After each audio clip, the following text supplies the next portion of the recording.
आज मैं आप लोगों के लिए अंडे और प्याज की एक सुपर डिलीशियस रेसिपी लेकर आई हूँ। ये रेसिपी सबको पसंद आने वाली है और ये एक ऐसी रेसिपी है जो आज तक आप लोगों ने नहीं बनाई होगी। ये रेसिपी यूनिक सी भी है और टेस्टी भी है, आसानी से बन जाएगी। आप इसे स्नैक के तौर पे टी टाइम में भी बना सकते हैं। तो आइए इस आसान और मज़ेदार सी रेसिपी को देख लेते हैं किस तरह से बनती है।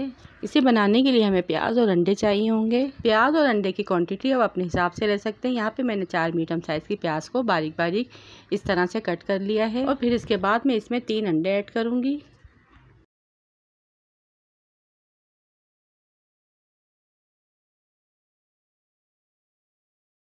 अगर आप 2 प्याज लेंगे तो 2 अंडे भी ऐड कर सकते हैं। अंडे ऐड करने के बाद इसमें हाफ़ टी स्पून नमक ऐड करूँगी और चमचे की मदद से इसे अच्छी तरह से मिक्स कर लेंगे।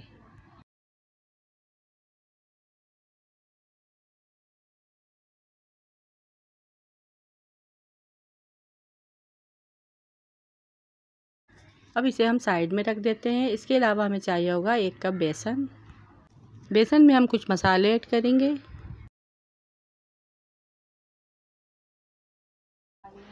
हाफ़ टी स्पून हल्दी पाउडर, हाफ़ टी स्पून काली मिर्च पाउडर, हाफ़ टी स्पून गरम मसाला पाउडर, हाफ़ टी स्पून धनिया पाउडर, हाफ़ टी स्पून ज़ीरा पाउडर, 1 टीस्पून पिसी लाल मिर्च, हाफ़ टी स्पून नमक।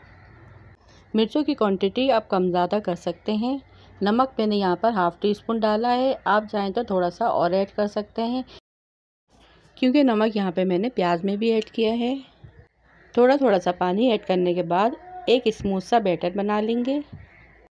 बेसन को हम 3 से 4 मिनट लगातार फेंटेंगे ताकि इसका बैटर फ्लफी से बनके तैयार हो। इससे पहले अगर आप लोग मेरे चैनल पर नए हैं तो प्लीज़ मेरे चैनल को सब्सक्राइब कर दें और बेल के बटन को भी प्रेस कर दें जिससे मेरी आने वाली हर नई वीडियो सबसे पहले आप तक पहुंच सके। फिर इसके बाद अंडे और प्याज का जो हमने मिक्सचर बनाया था वो इसमें ऐड कर देंगे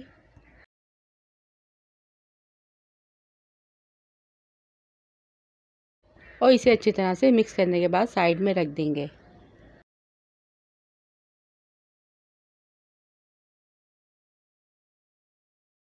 फिर इसमें थोड़ा सा फ्रेश कटा हुआ हरा धनिया ऐड करेंगे।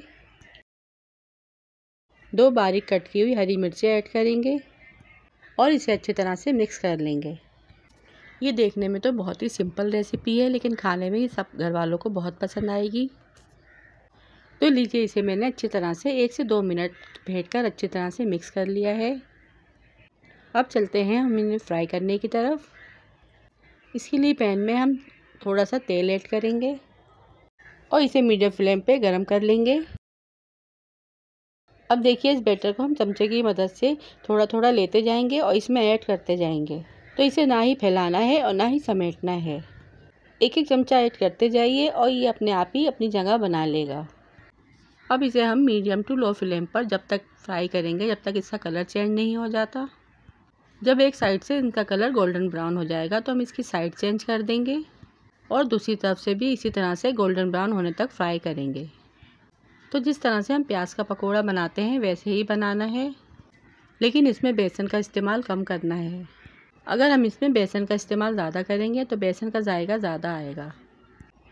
जब ये क्रिस्पी से फ्राई हो जाएंगे तो इसे हम छलनी में निकाल लेंगे और दूसरा बेज भी इसी तरह से फ्राई कर लेंगे।